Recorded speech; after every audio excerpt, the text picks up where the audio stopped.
When Alabama workers unionize at Mercedes, it will be Alabama Mercedes workers who vote, who negotiate. What we currently have is out-of-country special interests dictating the conditions of our employment.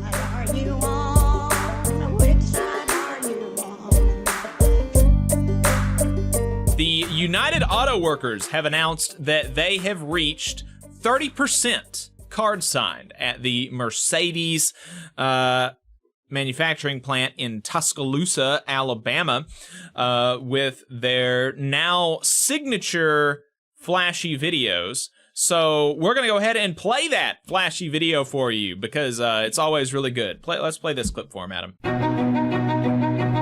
30 years ago, Mercedes-Benz turned 1,000 acres of forests and fields into Alabama's first auto plant. Some people doubted that Alabama could build a world-class car. We proved them wrong. And we've been growing ever since, making more and more cars and more money for Mercedes. We made history. And blazed a new trail for the auto industry in Alabama. And we're about to make history again. For 3 decades, Mercedes has pulled in billions in profit off the millions of cars we've built. Mercedes executive pay goes up, while Alabama auto workers fall further behind. The brand may be foreign, but the labor is American. And American workers don't just roll over and take what we're given. People say we do things a little bit different down here in Alabama. And Alabama is a special place. But in those early mornings, we still punch the clock. And those hot summer nights, the line is still running. And just like everywhere else, American non-union auto workers are getting a raw deal. That's why over 1,500 of us at Mercedes in Alabama have signed union cards. And are joining the United Auto Workers. For the last 30 years, we built this plant from the ground up. This is our defining moment. It's time to stand up. It's time to stand up for our families, for our co-workers, for Alabama. As United Auto Workers. So there we go. Great video as always. Really kind of laying out some of the picture of Alabama's auto industry and, you know, reminding people of the fact that it's the workers who are doing this and the workers who are creating these record profits for the auto industry and the workers who are being left behind. We're going to put some numbers to that, how they're being left behind here in just a second. But Kay Ivey immediately responded. I mean, it was so quick that clearly somebody in her office had written this up, and it was ready to go as soon as the announcement dropped, because I think it came out within the hour. This op-ed that she wrote, that she put on the Alabama Department of Commerce's website, so using our taxpayer dollars to attack her own constituents, our fellow workers here in Alabama. And so we figured we should respond to that because it's, people should really take offense to our politicians attacking us with our tax dollars. People should really take offense to that. So here's what she said. September 30th, 1993 marked a watershed moment in Alabama history. That is the day Mercedes-Benz went against the grain and chose our state to be the home of their first U.S. manufacturing facility. It was a decision that changed the future of our state like no one could have imagined. Fast forward more than 30 years to January 2024, and Alabama is a top 5 automotive manufacturing state with 5 world-class original equipment manufacturers: Mercedes-Benz, Honda, Hyundai, Toyota, and Mazda. These manufacturers are key drivers of our economy, but who drives their success? The answer is nearly 50,000 hardworking Alabamians in the automotive manufacturing sector. And that's exactly right, and she goes on to ignore that in the latter part of her op-ed. The men and she continues, the men and women who work in Alabama OEM facilities and about 150 supporting supplier employers are highly skilled and highly paid. Is that right? Yeah. So, skirt, we're going to stop there for a second and analyze that. Because, there's an extent to which that is true. But to the extent that it is true, To the extent that it is true that you can say Alabama's auto workers are highly paid, to whatever extent that is true, that is entirely because of advancements that the UAW made, the United Auto Workers made, in auto manufacturing plants in the rest of the United States. You should read a history book, folks. Read a history book about the history of the automotive sector. And if you do that, you will see that before the organization of America's auto industry, auto jobs were itinerant.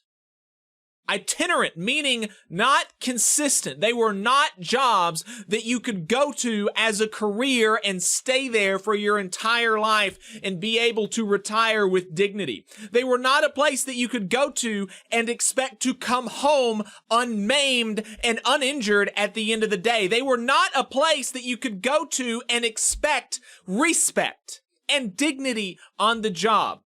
Auto jobs were itinerant. The turnover rate matched or even beat Amazon's. For example, the pay was low. The pay was inconsistent. You could go in one day and make a totally different rate than you did the day before. It was unsafe. You should read some of the government safety reports of the auto industry before its organization. There was no retirement plan.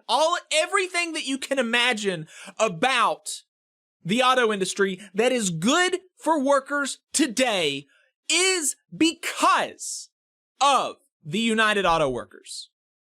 Okay?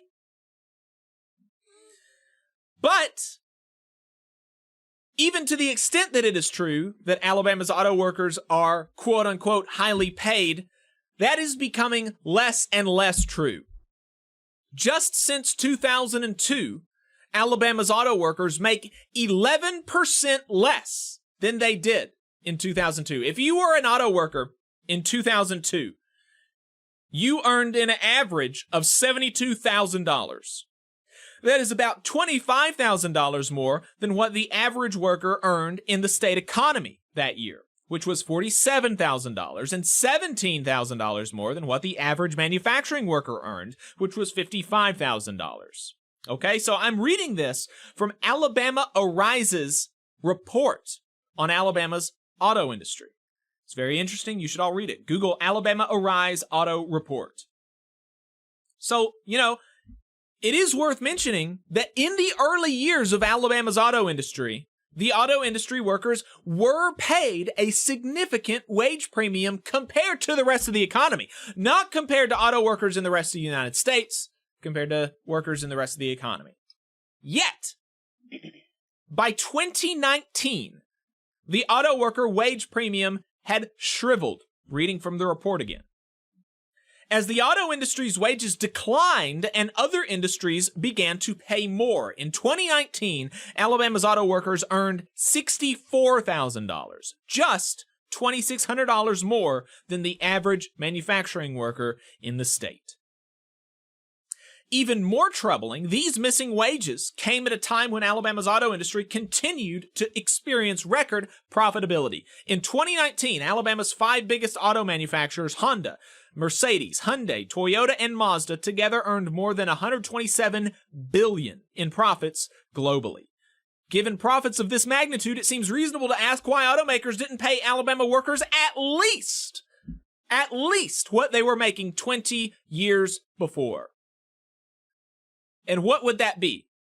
That would amount to $350 million more in the pockets of Alabama's auto workers. If Alabama's auto workers were paid in 2019 the same that they were paid in 2002 when adjusted for inflation, that would be $350 million more dollars in Alabama's auto workers' pockets.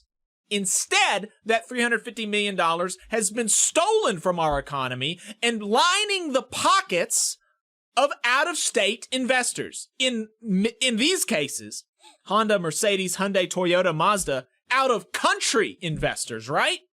That's who's profiting. That's who's taking that $350 million. People that don't even live in this country. But that $350 million in missing wages is a comparative drop in the bucket with profits like those. Paying Alabama's auto workers the same rate they made in 2002 would have equated to less than 0.3% of these companies' profits. Not 0.3% of their operating revenue, of the profits. Not even just a fraction of 1% is how much it would have cost to pay Alabama's auto workers in 2019, the same that they made in 2002. But, and this is really kind of the important thing, one of the most important things about this report. Those numbers do not help you fully appreciate what the newest workers here are going through, because like in the UAW plants across the country, the non-union plants in Alabama have largely implemented tiered compensation systems. So I'm going back to the report now. Moreover, interviewees at Mercedes noted that auto workers in the second tier face caps on their yearly wages. These caps are such that their maximum hourly pay rate is roughly 80% of the top rate earned by workers hired before the multi-tier systems implementation. A 20% pay cut for the newest employees. Even more troubling, temporary workers can earn less than half, a 50% pay cut for doing the same job. Those wages and those conditions are much more reflective of what people can expect going into the Alabama's auto industry today. 20 to 50% pay cuts from the average. Temporary work, itinerant work, you'll remember. What happened before the UAW is coming back. Okay, so we left off, Kay Ivey said, highly skilled and highly paid. That is becoming less and less true, but to the extent it is true, it is because of the union, the United Auto Workers. Going back to what she said to her op-ed, she said, Alabama has become a national leader in automotive manufacturing, and all this was achieved without a unionized workforce. In other words, our success has been homegrown, done the Alabama way. Unfortunately, the Alabama model for economic success is I'll just say done the Alabama way. It is also worth noting that Alabama has a history of unionization. A very proud history of unionization. We absolutely do. The highest in the Southeast. Currently and throughout history, Alabama's had the highest unionization rate in the Southeast. And in fact, the UMWA has claimed that in Walker County, due to the United Mine Workers organizing efforts, that Walker County was the highest union-dense county in the entire country. At one point, absolutely. And I got to say, yeah, I wanted to stop there for that point. Exactly. It is our heritage to organize, to act like this is, something foreign to Alabama. It is ahistorical. Also, the model for economic success, whose success? Right. The state of Alabama is one of the worst places to be a working class person in the entire developed world. By any metric. By any metric. Rank at or near the bottom on every single aspect of a quality of life. Right? So what kind of economic success is she talking about? And, the model she's describing, where we hand over the public treasury to these out-of-state corporations and promise them a non-union workforce that they could pay less than other workers, right? That they can mistreat more than other workers with no recourse, right? We promise them that they're free to extract our natural resources. Don't worry, wink, wink, there won't be any environmental regulators. No. Right. So that's the model. Yeah. Well, hold on to that for just a second. Put a pin in that. That we are giving billions of dollars to out-of-state companies to get them to come here. Out of state. Remember those words. Okay. Unfortunately, back to her article. Unfortunately, the Alabama model for economic success is under attack. A national labor union, the United Automotive Workers, UAW, is ramping up efforts to target non-union automakers throughout the United States, including ours here in Alabama. Make no mistake about it. These are out-of-state special interest groups. The gall of this woman to say that the United Auto Workers is an out-of-state special interest group when she is fighting on behalf of foreign, out-of-country special interest groups to be able to more easily exploit her constituents. These are out-of-state special interest groups, and their special interests do not include Alabama or the men and women earning a career in Alabama's automotive industry. Oh, really? So that's why people are signing up? Right. They're like, oh, well, they don't actually want me to have a good career, but I'm going to sign up anyway. They don't want me to have a good career, but wait, what's this news about Ford and Chevrolet workers? They're getting quite a pay raise. That looks like a good career. I don't know. Yeah. As governor, my special interest is the well-being of our great state and each of the 5 million Alabamians who live here, who have an opportunity to succeed here and can be proud to raise a family here. I will always stand strong for our hardworking men and women as well as our world-class employers. When Alabamians are successful, our state is successful. Obviously, coal miners in Brookwood, Alabama, do not factor into her special interest for the well-being of each of the 5 million Alabamians, because she used tax dollars to escort scabs across the picket line, scabs who were, by and large, out-of-state scabs who were recruited from West Virginia and Kentucky and Georgia and all these other places out of state to come and take her constituents' jobs for less money without union protections. She says Alabama has a proud industrial past. Alabama is a leader in innovation and opportunity. Again, we point to the unionized past of Alabama. She rounds out by saying Alabama embraced a watershed moment in 1993, and we may soon face another watershed moment. When the UAW asked nearly 50,000 Alabamians, do you want continued opportunity and success the Alabama way, or do you want out-of-state special interests telling Alabama how to do business? For me, the choice is clear. I stand by our proven track record of success. That is why I will always proudly support the great Alabama employers and the best employees in the world. So, Alabamians work harder than anyone. We make the best automobiles in the world, and we must not let the UAW tell us differently. Obviously, the UAW does not want to tell you differently. And the question, do you want continued opportunity and success the Alabama way, or do you want out-of-state special interests telling Alabama how to do business? That is a false choice. The question is not that. The question is, do you want to continue to be at the whim, total whim of your employer with no say over your working conditions, or do you want to take some control? That's the question. Right. Because it's not the out-of-state special interests who are going to be voting on the contracts that Alabama workers have to labor under. When Alabama workers unionize at Mercedes, it will be Alabama Mercedes workers who vote on the contract that they have to work under. It will be them who negotiate the contract that they have to work under. Instead, what we currently have is out-of-country special interests dictating, with total oligarchic control, the conditions of our employment. Hey, 5 seconds, just wanted to say that this is only possible because of our donors. If you want to see more of this, then consider donating yourself at tvlr.fm/donate. Believe it or not, the choice is not, do you want continued opportunity and success the Alabama way, or do you want out-of-state special interests telling Alabama how to do business? Because actually the latter of those two is what's happening right now. That is exactly what's happening right now with out-of-state special interests, these international, global auto manufacturing companies are telling Alabamians dictatorially, by diktat, with total oligarchic control, zero recourse on the part of the workers, when and where and how and for how much and how often they will be able to work. Alabama workers have no say over that.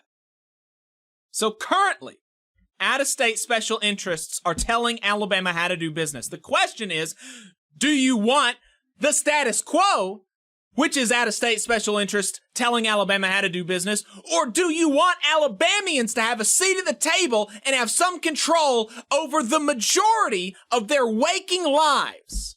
That's the question when you're asking whether or not Alabamians should unionize.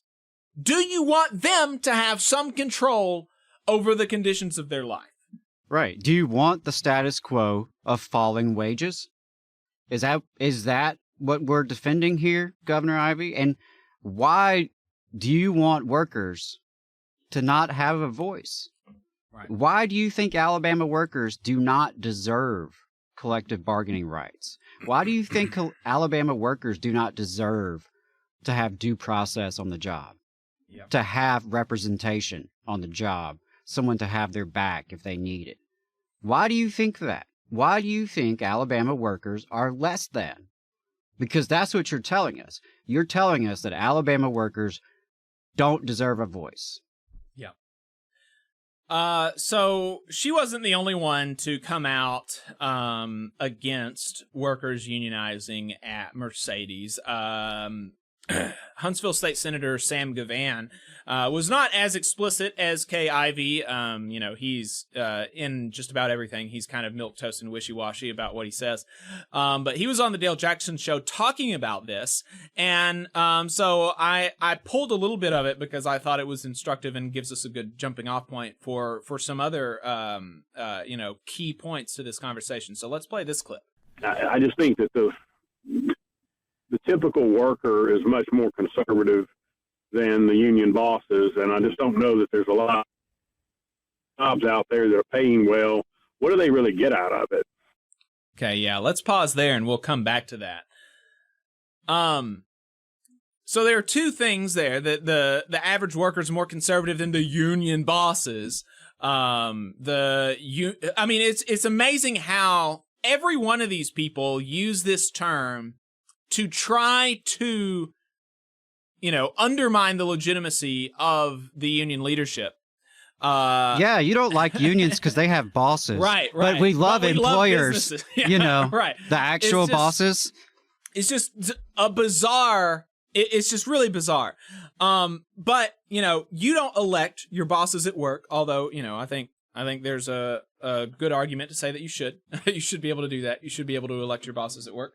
But you don't get that right now. You are subject totally to their control with no recourse unless you have a union.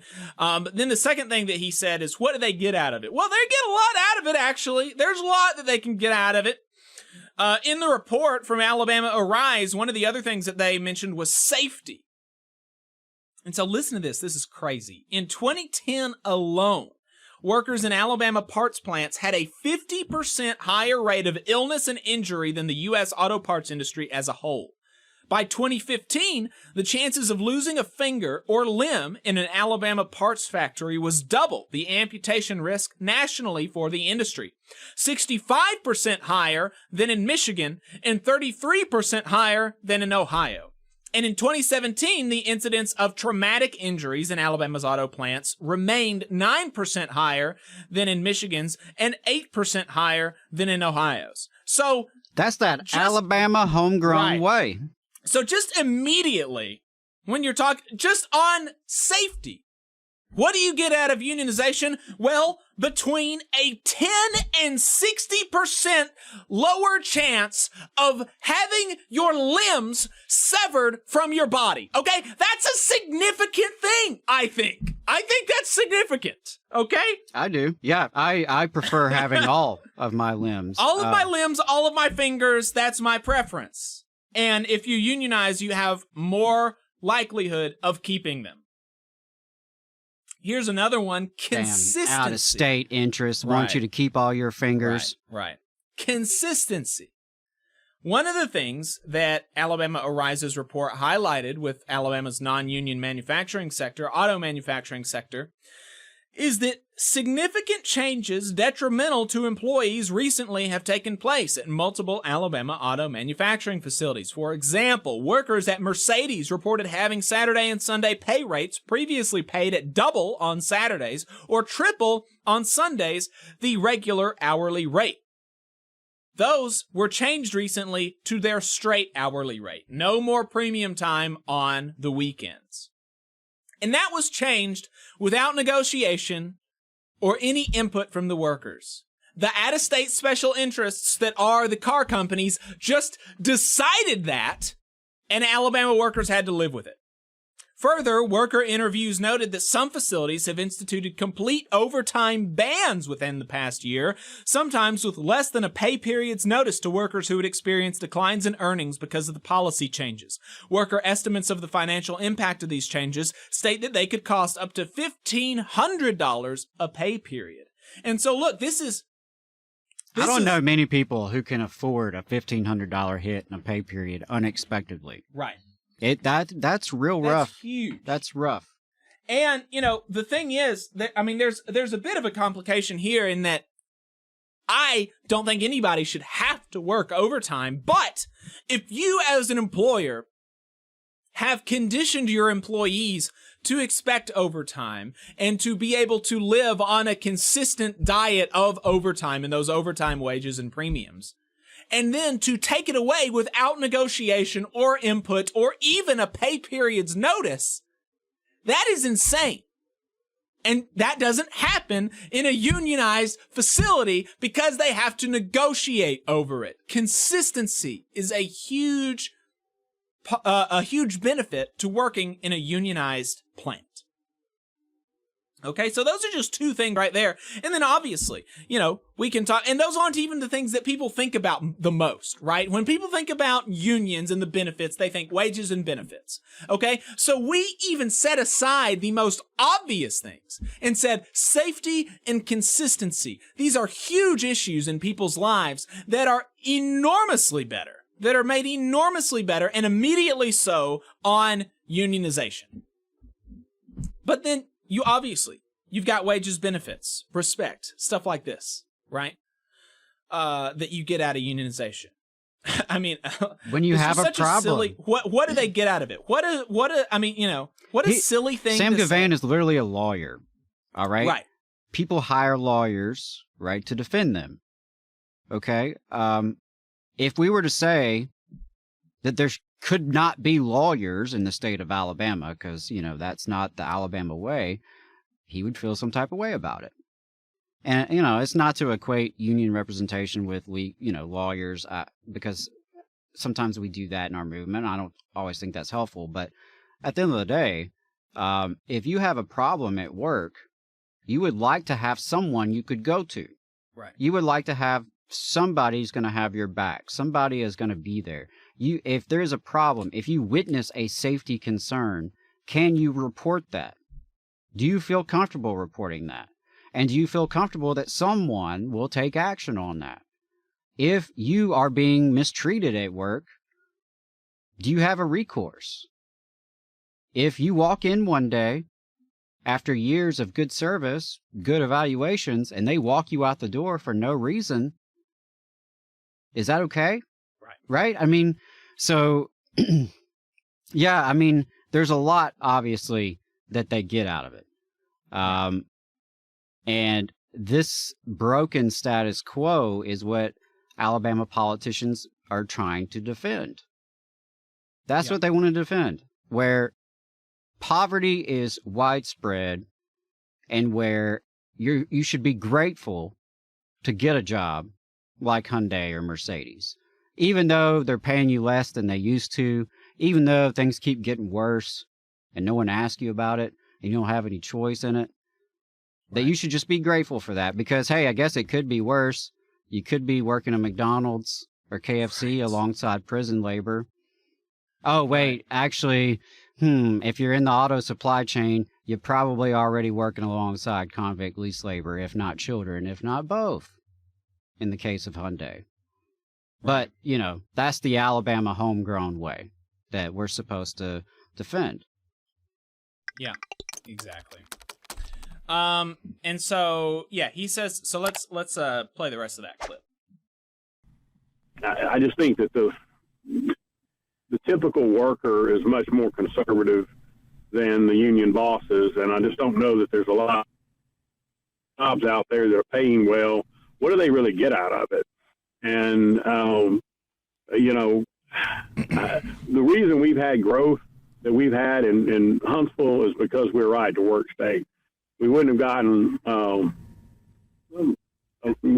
any of these car plants if we weren't in the state of Alabama if we weren't a right-to-work state.